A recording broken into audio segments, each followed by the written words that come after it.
Thank you so much for closing out NDC Porto with me. I really appreciate you choosing to come to my session. I'm so excited to be here to help give you some tips and tricks and things that I've learned over my career and things I've learned about leadership. And maybe we'll share a few laughs along the way, maybe close out NDC with some good uplifting stuff to send you away with, right? So thank you again for coming. At my previous company, we had this thing about punching bears. If you've ever heard, like if you encounter a bear, I don't know, do you have bears around here? No, you probably don't have this problem. But if you do encounter a bear, supposedly you can just punch the bear in the nose and, So we had this thing at my company about punching bears. It was about how we, being scrappy and resourceful and going up against bigger, competitors. And, we use it as our mantra. Go out there and punch some bears today. In reality, punching a bear probably just means he's going to maul you even worse than before. He's at least, go down swinging, right? That has nothing to do with this talk. I just thought you'd like some free advice. Now, some of you over the last couple of days are probably real excited. You've been soaking up all this incredible content. You've seen some great sessions and speakers, and you can't wait to get back to your workplace next week and just unleash all your new knowledge upon your unsuspecting coworkers. Some of you, on the other hand, may be feeling maybe a little bit anxious about all this new technology and things that you've been learning, and you're probably wondering, how can I learn all this new stuff, and how am I going to get my boss to, convince my boss to allow me to use any of this new shiny technology, and now I'm here to, throw some more information at you. And you're probably, your brains are probably full, and you just want to go home, or I would like to take a nap right now. Who's with me? All right, wake me up when it's over. So we could talk about the future of programming and software and where we see technology going in the next 5 years, but that's probably not going to be very accurate, right? Things change so quickly. IoT is a really hot topic. We could talk about that. How we should be connecting everything in our homes to the cloud and reaping all the benefits of all our devices being connected to the internet. We could talk about the latest JavaScript framework that was released, just yesterday and is going to replace everything.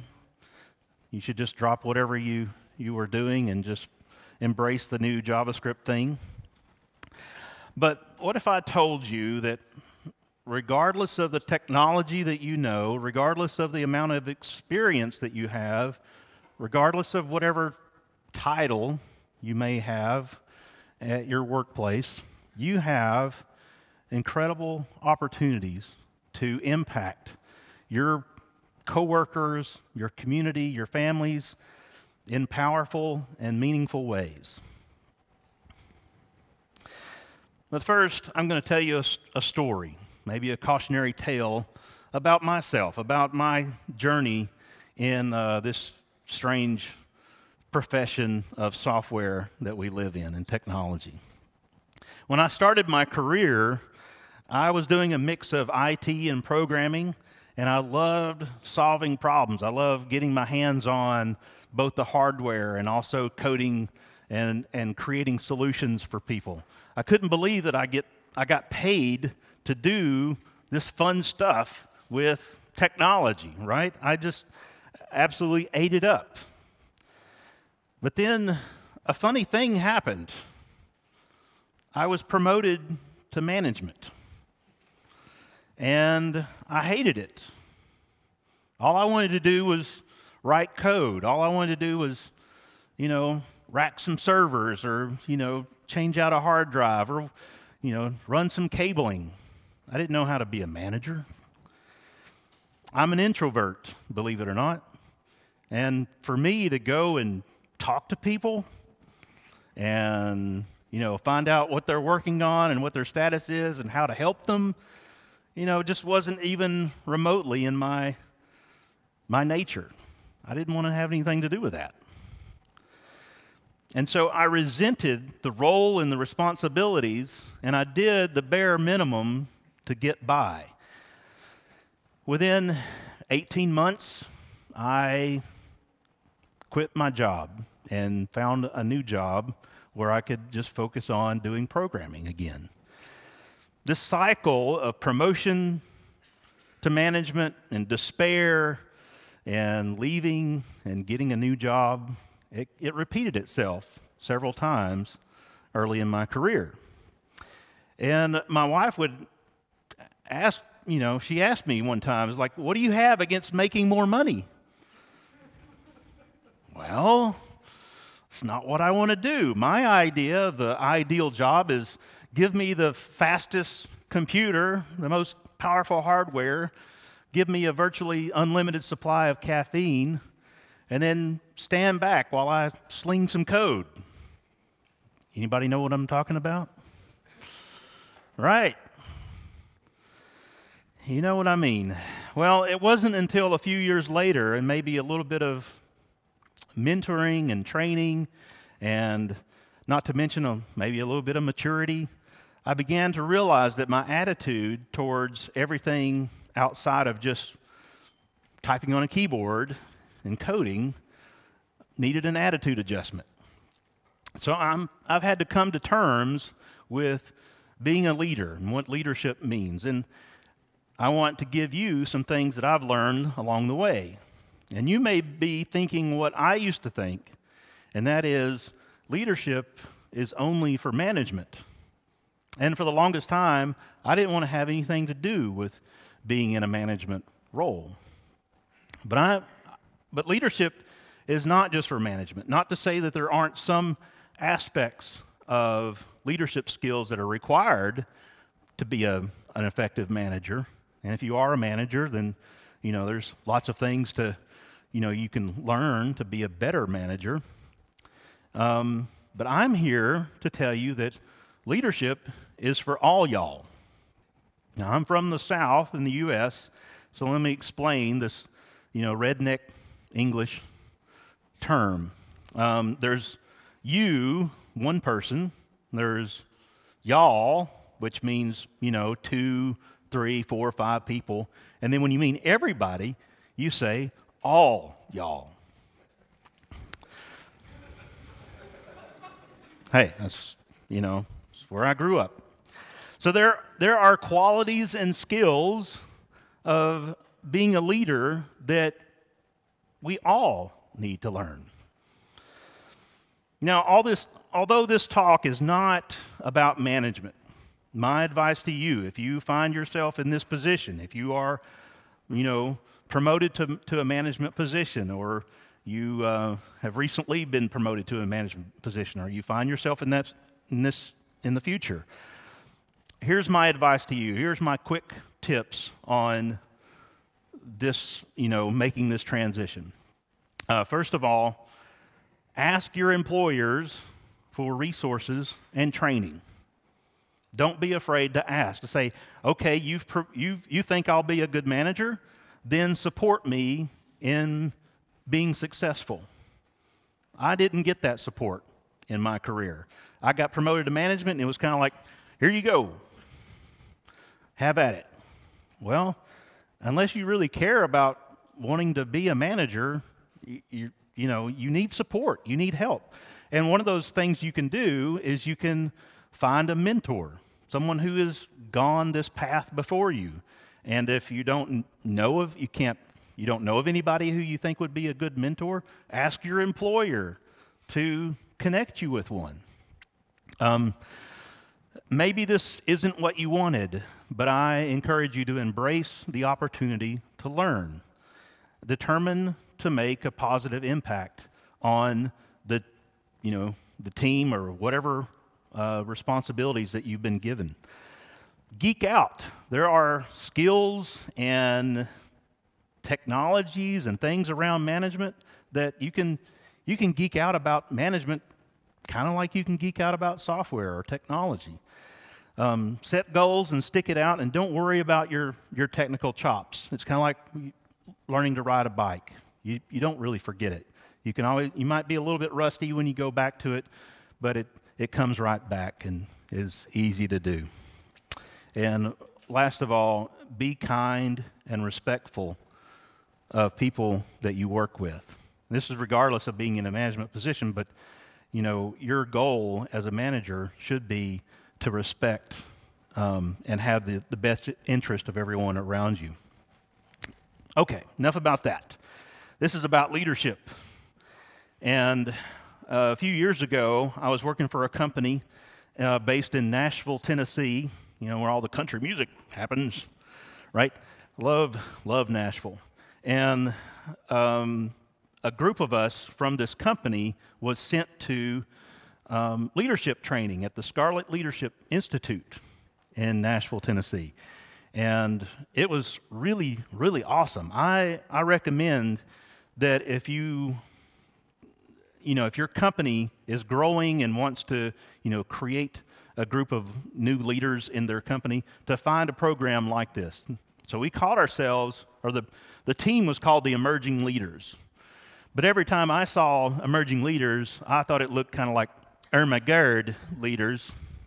And so that's what I secretly called our group. And every 6 weeks, we'd get together at this training facility, and we would learn about some skill or facet of management and leadership skills, like negotiation and conflict resolution and public speaking, communication, listening skills, all kinds of things. Team dynamics and lots of things. Again, I highly recommend a program like this. To give you an example, one of the skills that we learned was about negotiation. And we kind of role played for this particular session. We broke up into these pairs of teams, and we were given documentation, kind of like legal case studies of negotiations that had real world that had happened, like the names had been changed, but you could kind of figure out what corporations they were talking about. And each round of this role playing taught us specific skills and strategies about negotiation. And we learned things like the importance of doing research to know not only what you're negotiating for, but also to understand as much as you can about who you're negotiating with and what their motivations may be and how you can kind of leverage what their interests are. The importance of having a BATNA, which is the best alternative to a negotiated agreement. This is kind of like, this is your bottom line. If you can't get an agreement that's not as good as your BATNA, then you can walk away from a deal. You know that you have at least alternatives that are better than what you're getting out of this current negotiation. And also this idea of anchoring. If you're in a negotiated agreement, or you're negotiating for something, if you are the first person to offer us a solution, like here's a proposal on how much money or whatever the thing is, the psychologically all the negotiation from that point forward is kind of anchored around that initial idea, and so it's to your advantage to be the first person, the first team to offer a solution. At the end of the day, our teacher told us the skills that we had learned for negotiation were extremely powerful and cautioned us to only use our skills for good and not for evil.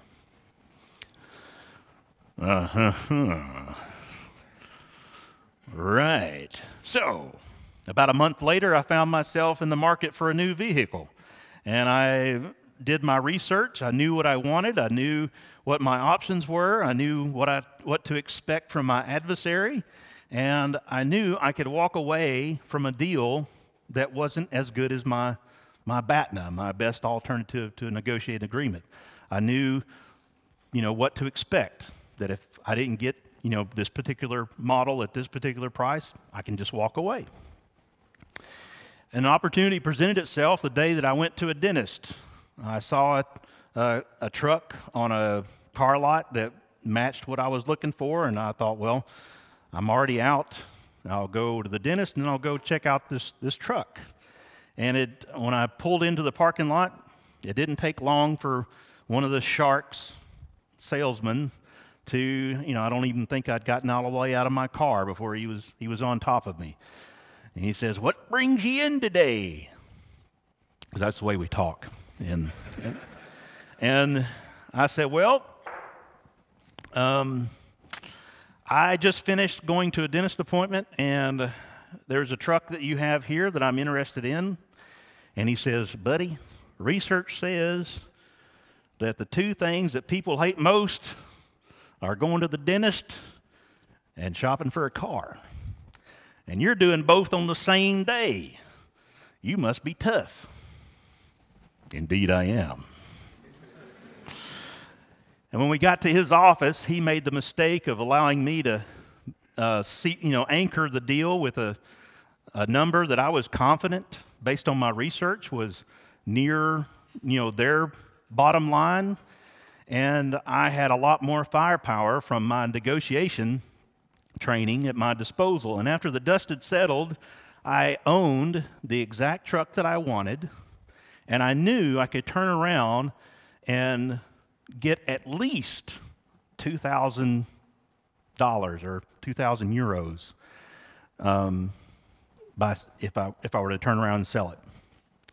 Well, let me tell you, walking away knowing that you got a good deal, that's a really good feeling.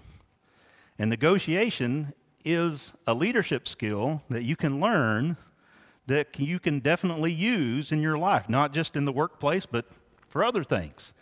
But in the workplace, negotiation can be something that's invaluable to your team. You can negotiate on behalf of the people that you work with to say, this is what we need for our team to be successful, or to negotiate on behalf of your company with vendors or whoever, that's to your company's advantage. And it's something that you can learn. One of the books that our leadership group read and went through together was this book called The Ideal Team Player by Patrick Lencioni. In this book, he describes 3 virtues that every leader or every great employee must possess. And this book not only helps you to identify good people to hire and hire the best employees, but it also got me thinking about how I lined up with these 3 virtues. And it made me think about, well, how can I improve myself so that I can be this ideal team player? Now, the first and most important virtue is humility. And the humility characteristics are like healthy attitudes, no inflated ego, no concern for status, caring more about your team than yourself, and eager to share the credit with others that you work with. Humility, though, is a spectrum. At one end of the spectrum, you have the opposite of humility, people who are characterized as being arrogant and self-centered, and they are politicians that create division and resentment in the company. On the other end of the spectrum, you have someone who almost appears to be humble, but can be just as damaging. They discredit their own talents and value to the team, and they won't point out problems when they see them. And I found that, looking back over my career, I fell more on this end of the spectrum. And it's like, well, my opinion doesn't matter. or nobody's going to listen to me. There's this big issue that everybody knows about. Nobody's talking about it, but, I'm not going to say anything. So one of my favorite authors, C.S. Lewis, had this to say about humility. The heart of being humble is unselfish motivation for your team and for your customers. When you truly want the best outcome for everyone around you, then you're going to act with humility. The second virtue is hungry. Unfortunately, this is not talking about food. If it were so, if it were food, I would hit this one off the charts. Yes, I got this one. So hungry is a virtue that's characterized as being, having passion, for taking ownership of work. And again, there's a spectrum of behavior. On one end is a person whose life is completely dominated by their work and to the detriment of everything and everyone around them. And then at the other end of the spectrum, you got someone who has no motivation and no passion. They do just the bare minimum to get by. And so what we're looking for is people who strive to make a balance of both passion and sustainability, about having, a good work-life balance, right? And then the third virtue is about smart.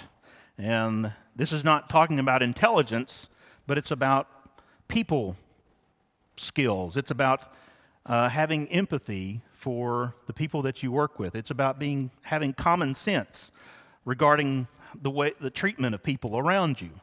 It's characterized include listening and being engaged, asking good questions, being sensitive about how your words and actions affect others, and having empathy for your coworkers and customers. To sum up, it's basically having respect for people. Now, every really important business presentation has to have a Venn diagram. So here you are, a Venn diagram of these three virtues, because, we have to have one. But this humility and passion, diligence, empathy, all these attributes are choices that you can strive to make and skills that you can develop. And by doing so, you not only become a valuable or indispensable employee, but you become someone that can inspire others to behave in the same way. You become a leader. Did you know that different people have different personalities? No. So our industry attracts a lot of people with, let's say, suboptimal people skills. We can be productive and get quite far in our careers on just our technical skills alone. I'm a case in point, right? I didn't want to have anything to do with learning people skills. I just wanted to code. And most of us, including myself at one point, feel much more comfortable having conversations with our computers than having conversations with people around us, right? This irrational, emotional people, my goodness, I wish they would get a grip. So there are tools available that can help you understand the way people behave and the way they act, the way they like to receive information, the way they like to communicate. And these behavior and personality assessments, it's not a science, right? It's psychology, but they can help you to gain incredible insight into not only other people, but into yourself. I know the first time I took a personality assessment, it was a kind of an eye-opening experience. It was like, oh, yeah, that is me. I guess I do act that way. I guess I do like to, I appreciate when people communicate with me that way. So my favorite assessment so far is DISC, Behavior Assessment Tool. And DISC stands for these words that I don't even know what exactly they are, but that's not important. By taking this assessment, what it does is to help you to find out where people fall, where you fall on this quadrant of whether you're outgoing or reserved, whether you're task-oriented or you're people-oriented. And it's not only about, personality, but also how you like to communicate and how you like to receive information and process that information.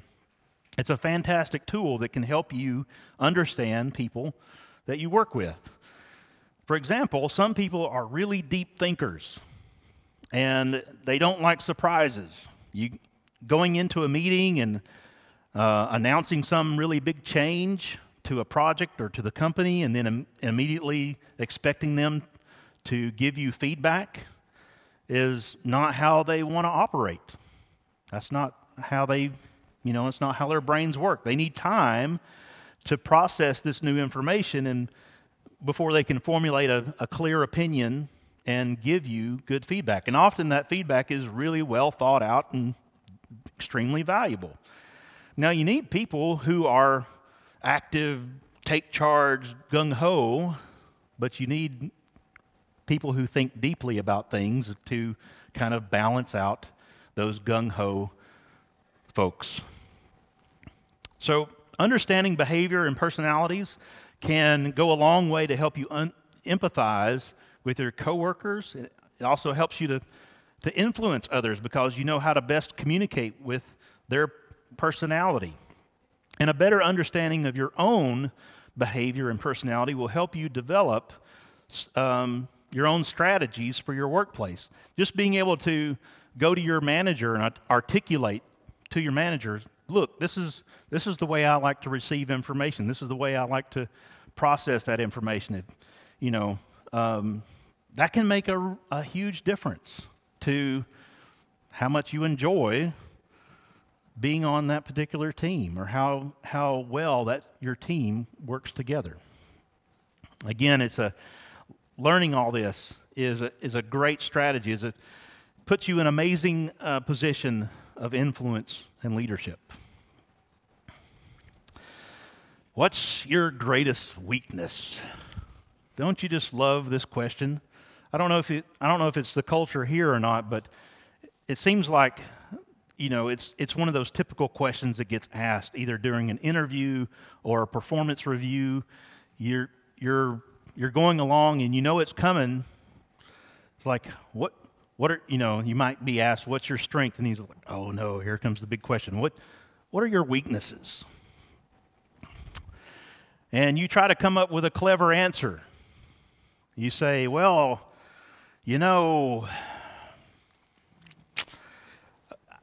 I just work too hard. I can't help it. I just have to get things done on time, or it's just going to kill me. It's a curse.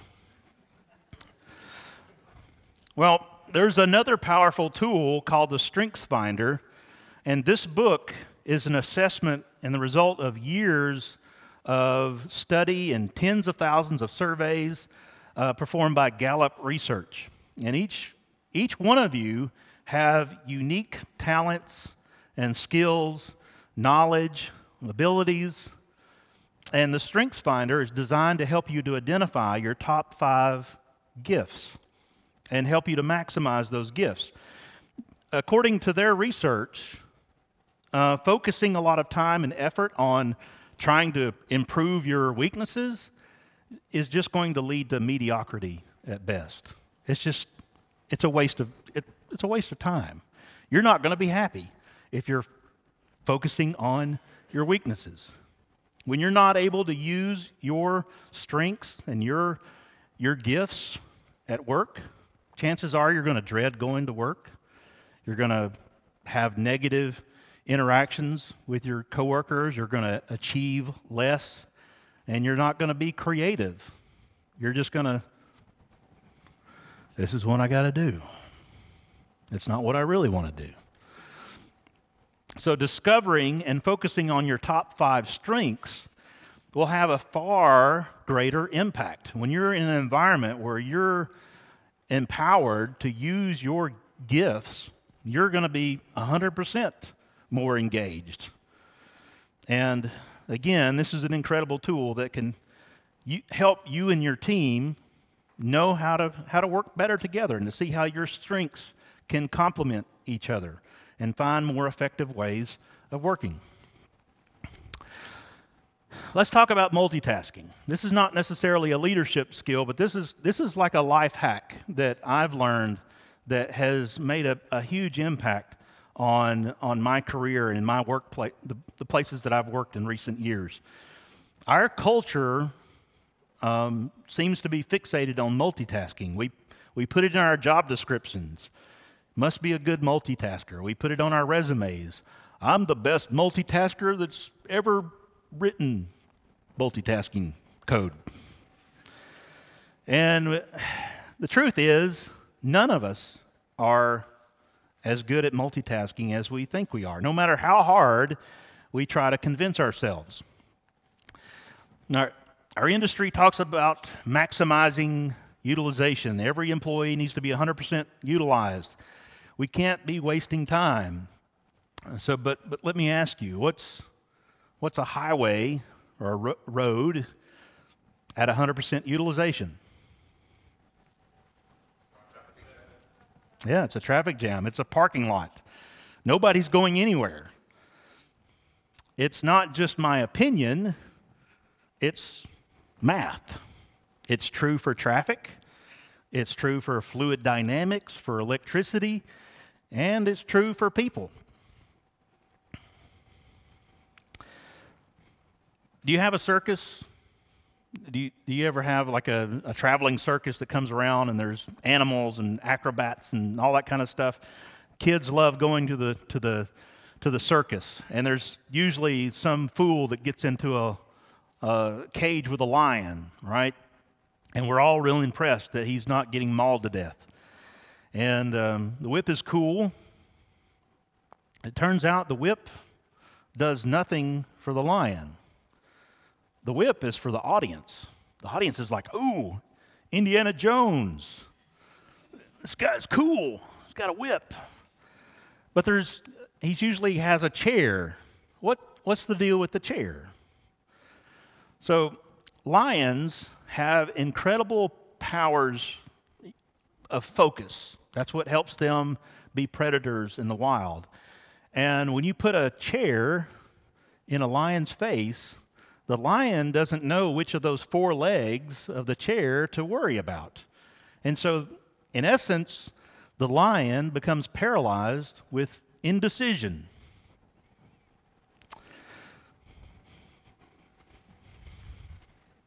And when you put the 4 legs of and we are much the same way.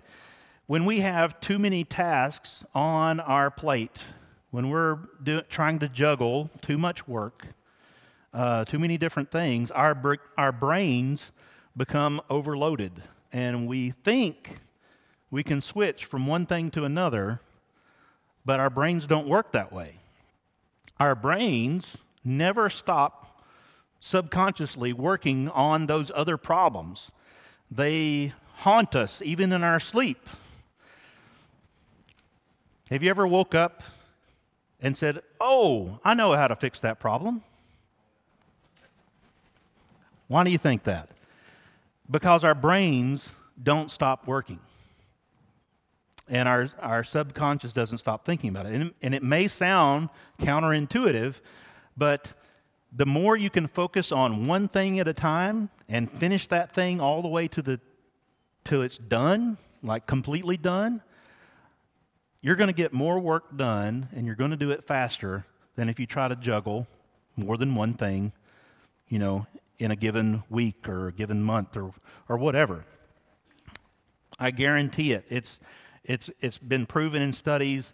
I used to work at a company where everything. We used a Kanban system where we focused on one thing at a time, even to the point where everyone on a team would swarm on one thing at a time.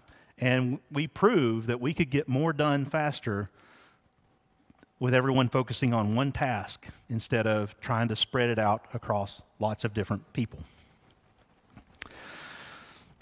There are three things inevitable in life. There's death, taxes, and PowerPoint. Sooner or later, it's going to happen. You're going to be having to speak to your team or to your company, maybe at a wedding or a meetup, a user group, or maybe even a conference if you have the aspirations to do so. You'll have to stand in front of a group of people, some people you may not even know, and present some information. In 2011, I finally got up the courage to give my first talk at a meetup, and I stank. I was terrible. But a funny thing happened. I had people come up to me and thank me for the presentation that I gave. I had people tell me to my face that I did a good job, even though I was convinced I was the worst speaker in speaker history. And it took a while for it to sink in, but I learned a valuable lesson about the power of community. There are people out there who are awesome at being human, who will look past your mistakes, who will see the good and potential that is within you, and encourage you to not give up. Because when you do hard stuff, like share your experiences with others in front of a group of strangers or whatnot,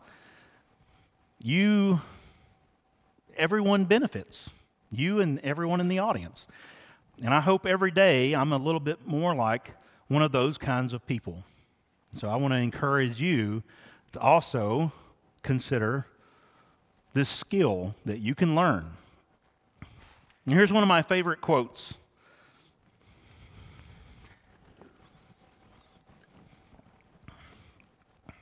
When I gave my first talk, people didn't remember how I fumbled around with some demo and the mistakes that I made. They remembered me, and they remember that I, even in some small way, I helped them with, learning a new technology or to help them with their career. In 2016, I had the privilege of giving a keynote at a conference in Nashville called Music City Code, and I shared this same story about how I got started in becoming a speaker. And I had more than one person come up to me afterwards and say, I was there. I remember when you gave your first talk. And you're right, you were terrible.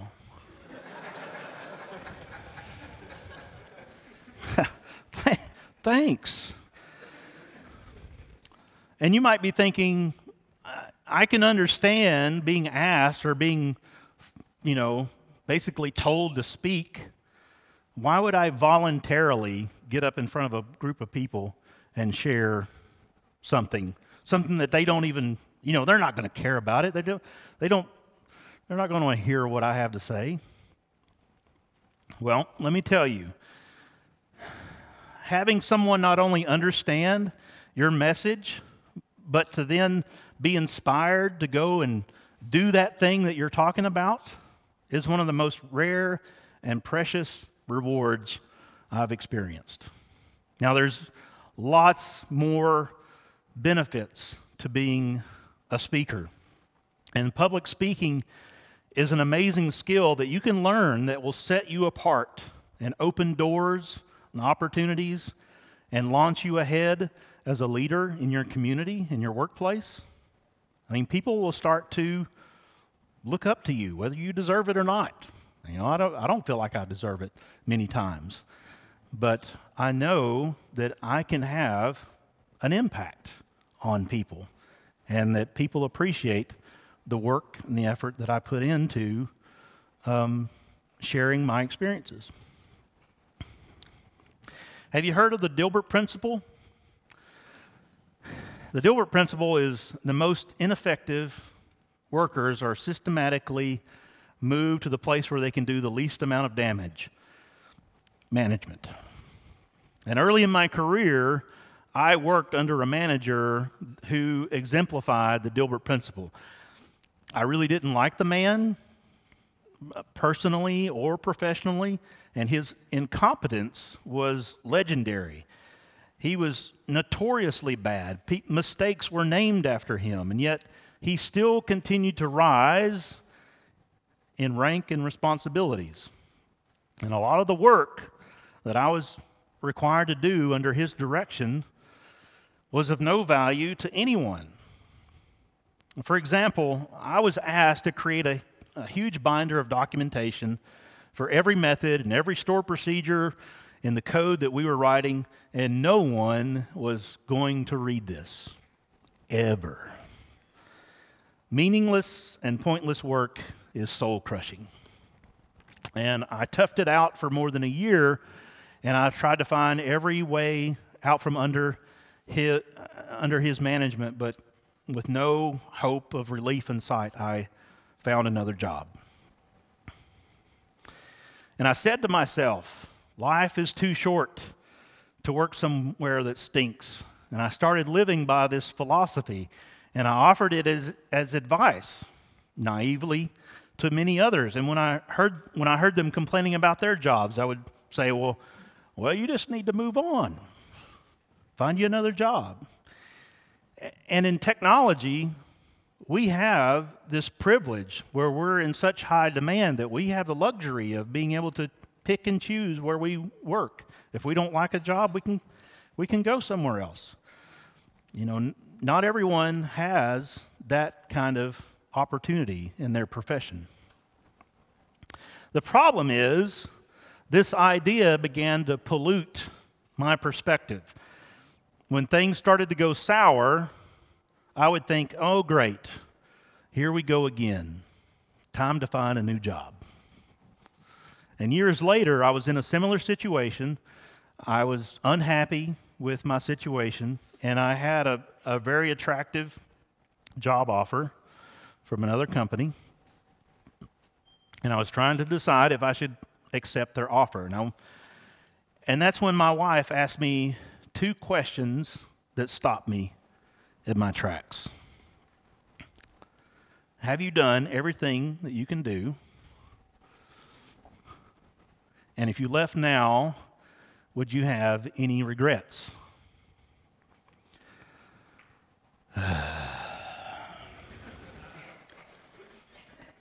I declined the job offer, and I took ownership of the situation. I committed to doing everything in my power to make my team successful. In the end, I still left that job 1 year later, almost a year to the day, but I left having no regrets and being extremely proud of what we had accomplished. It was one of the most prolific years of my career, and I learned a very valuable lesson that it is always the right thing to doing the right thing is always the right thing to do. And sure, there can be toxic environments and career-limiting situations and incredible opportunities that come along that justify leaving a job. But for everything else, I've got a new mindset. Life is too short to let things stay the way they are. Now, we've all heard this phrase, that's not my job. That's somebody else's responsibility. That's broken over there, but it's not my responsibility.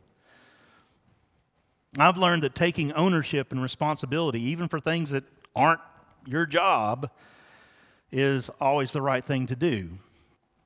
And it has far-reaching effects. It's okay to be honest with your management and the leadership in your company to say, what can I do to help this situation? Is there anything I can do to help fix what's going on? It's always the right time to do the right thing, and in doing so, people notice, and people will they'll consider you a leader for taking responsibility and going above and beyond what's typically expected. Every now and again, good people leave, and we have to say goodbye. And regardless of the circumstances, we let them know how much we're going to miss them, how valuable they were, what kind of impact they made on their time in your company. And sometimes we throw a party and we tell stories about, fun stuff that we did together and memories you're going to cherish. One day it struck me as we were saying goodbye to someone that was so awesome. And I thought, why can't we express our gratitude and how we feel about people and the value that they have and the impact that they've had? Why can't we do that all the time? Why do we have to wait until somebody is leaving the company before we let them know how awesome they are?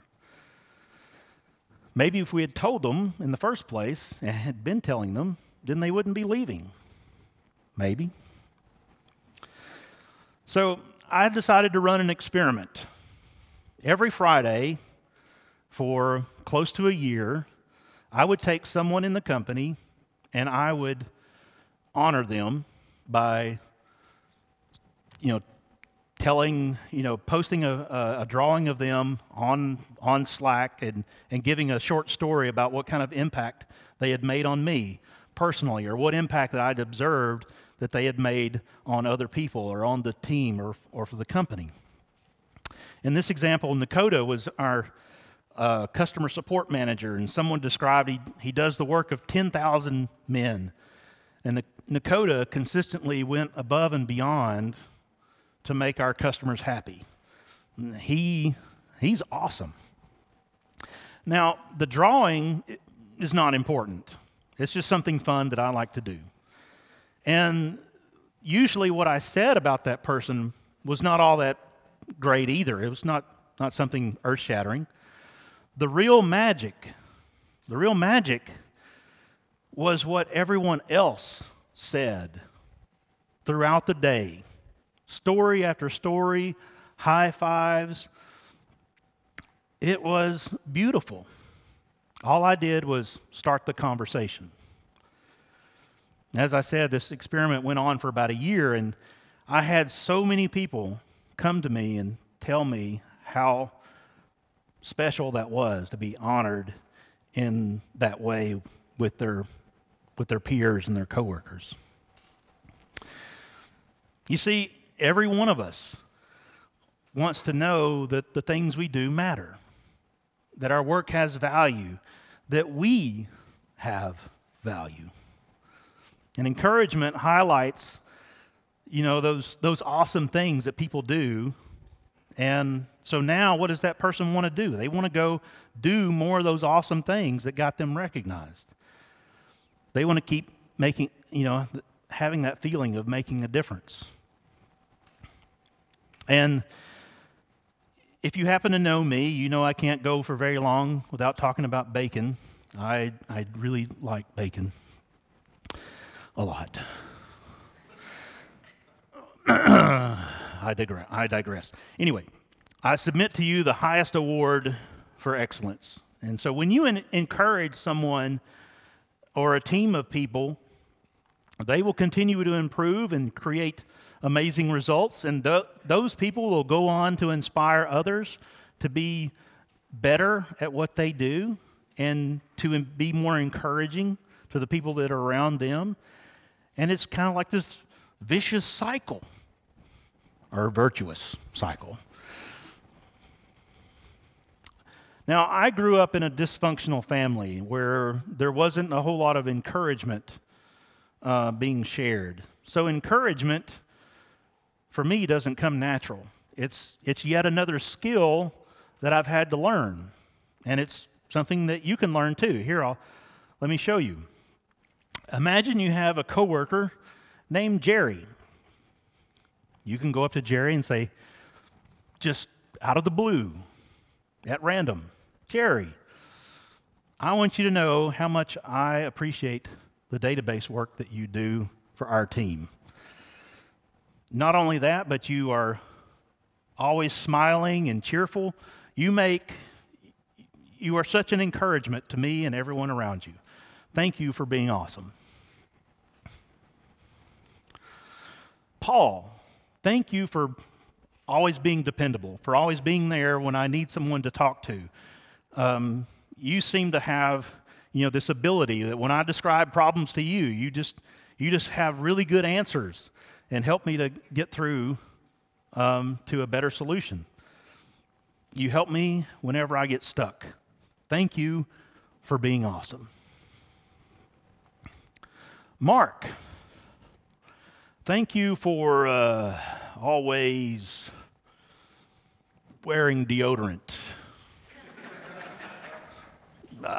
Thank you for coming to work fully dressed. Keep up the good work, buddy. See, it's not that hard. You can find things to encourage other people about. And so I challenge you, don't wait until it's too late. Find some way that you can encourage and impact the people that you work with and let them know about it. Maybe you know someone in the past that you've worked with in the past, or a mentor or someone who made an impact on you. Maybe you never told them the impact that they made on you. Do it. Tell them. Don't you wish sometimes you could just fast forward to the day when you have it all together and you have it all mastered? I wish I could jump in a time machine and bypass some of the junk, right? I hope there's some Doctor Who fans. People know what this... All right. So the reality is there's no shortcut to success. When we get out of life in proportion to the effort that we put into it. And I'm telling you these things about leadership, not so that you can go back and point the finger at the leaders in your company and say, things would be different around here if I was a leader, or you don't need to talk bad about how other people are behaving, or whether they're a good leader or not, or their management skills or not. I'm telling you these things so that you can take a hard look at yourself, so that you can maybe start to identify, what are some things I can do to make an impact? What are some things I can do to be an encouragement? What are some things I can do that would make me the most valuable employee that my organization has ever seen? Or what are some things I can do to help my team become the most valuable team that my company has ever had? If your actions inspire others to dream more, learn more, do more, and become more, you are a leader. So said President Mutton Chops. So he's got some excellent mutton chops going there on his face. None of these things require you to be in a management position. None of these things require you to have a fancy title. You can be a leader wherever you are. So I have one more story I want to share with you. 1982. In the U.S., we have this holiday called Thanksgiving. And it's about, our tradition is family gets together and we're just thankful about, what's happened over the past year, and we reflect on that, and we just enjoy each other's company and so forth. And in my family, what typically happened was me and my brothers and sister, we would get in the car with my mom and we would drive 2 hours to my aunt's house, and we would get together with family from all over. It's kind of like a big family reunion, and we have a great time, and I get to play with my cousins and so forth. This particular Thanksgiving on 1982, I discovered this in my cousin's bedroom.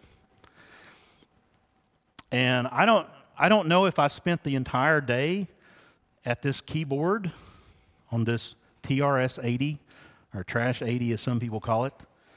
But I know it made an impression on my uncle. And sometime after Thanksgiving, my mom got a phone call, and we got in the car and we drove 2 hours to my aunt's house, and there waiting for me was a cardboard box with a TRS-80, a dot matrix printer, a cassette drive, even a disk drive, ribbon cables, and this book.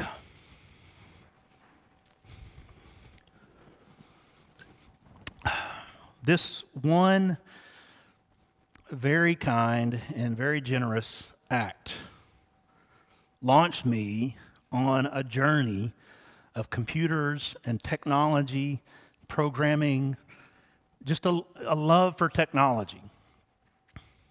Even the illustrations in this book surely inspired me, because years later I decided I wanted to doodle and create little cartoons.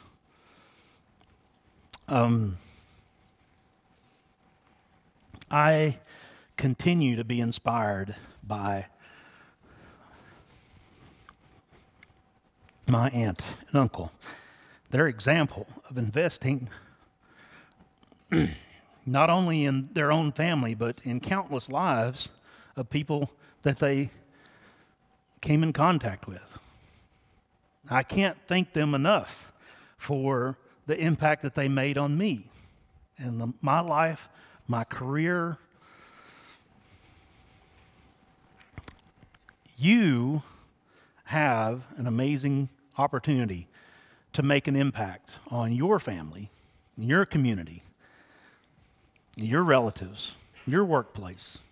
You never know if some act of kindness, no matter a word of encouragement, no matter how small, it's a small investment of your time, how you might be the catalyst that launches a young person, or even a person, an old person, on a new journey of technology or exploration of and livelihood. So this is my challenge to you. Regardless of the technology that you know, regardless of your age and experience, regardless of the job title that you may have, you have an amazing opportunity and potential to impact your workplace and your family and the community and the world and beyond in powerful, significant, and meaningful ways. So go maximize your talents. Go take ownership and responsibility. Go be courageous. Go and inspire others. Go and be awesome. Thank you.